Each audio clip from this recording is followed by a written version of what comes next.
जूही अभी चाय का कप लेकर बैठी ही थी कि सासू माँ का फरमान आ पहुंचा। बहू नाश्ते के लिए छोले कुलचे बना ले, मेरी कुछ किटी की सहेलियां आएंगी आज नाश्ते पर। जूही कुछ बोलती इसके पहले ही जूही का पति नितिन बोल उठा, यार जूही आज जरा जल्दी टिफिन पैक कर दो, आज ऑफिस में एक जरूरी मीटिंग है, रात को भी देर से आऊंगा। जूही बेमन से चाय का कप छोड़ नितिन के लिए टिफिन पैक करने लगी। एक तरफ छोले उबल रहे थे, दूसरी तरफ जूही का मन उबल रहा था। कितना कहा था पापा से अभी मत करो मेरी शादी, बाहर पढ़ने नहीं भेजा कोई नहीं, पर सिविल्स में प्रीलिम्स क्लियर कर लिया, फिर भी पापा ने शादी कर दी कि ससुराल जाकर आगे की पढ़ाई करना। सोचा था नितिन से बात करके आगे की पढ़ाई कर लूंगी, पर नितिन भी बस अपनी माँ के पल्लू में फंसे, बस वो जितना कहती उतना ही तो करते।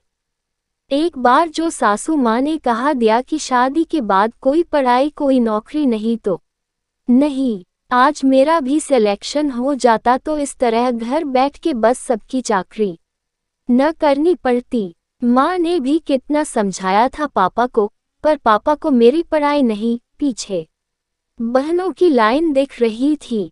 पटक दिया बोझ नितिन के सर, क्या लड़कियां इतनी बोझ है कि उनको संभालने के लिए एक आदमी की जरूरत है। जूही सोच में थी तभी नितिन चिल्लाए, टिफिन आज ही दोगी या जाऊं मैं? जूही आ रही हूँ बोल के नितिन को टिफिन देकर वापस किचन में आ गई। अभी तक जूही ने एक कप चाय नहीं पी थी।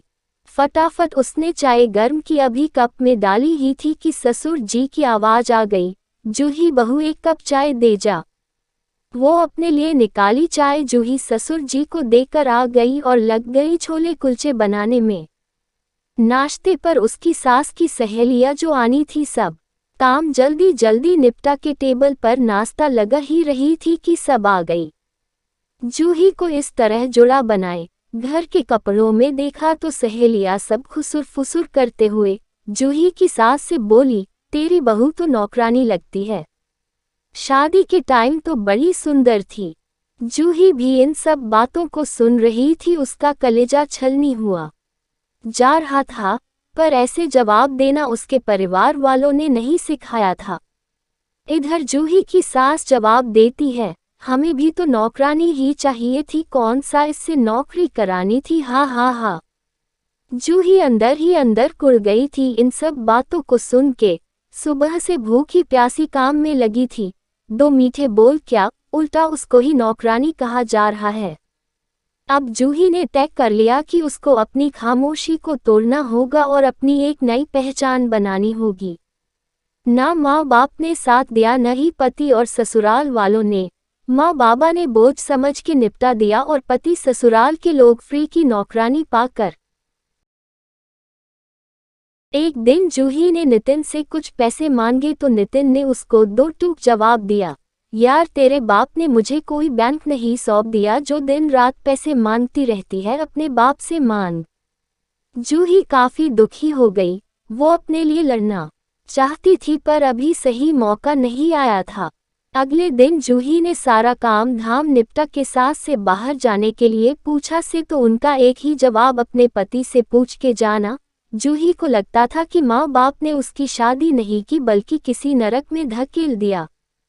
कुछ दिन बीत गए, एक दिन नितिन भी कहीं काम से गया हुआ था और उसकी सास भी अपनी किटी पार्टी में गई हुई थी।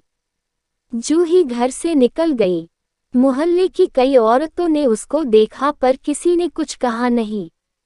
एक महीने बाद अचानक जूही को उल्टी होने लगी, उसकी तबीयत काफी खराब हो गई। जूही की सास को लगा कि वो प्रेग्नेंट है तो बोली जाकर डॉक्टर को दिखा के आ। जूही ने नितिन से चलने को कहा पर उसको भी काम था तो उसने मना कर दिया। आखिरकार जूही अकेली ही चेकअप कराने गई, वहां उसको पता लगा कि एसिडिटी के कारण हुआ है ये सब। जूही घर तो आ गई पर सास और पति को बताया कि वो प्रेग्नेंट है।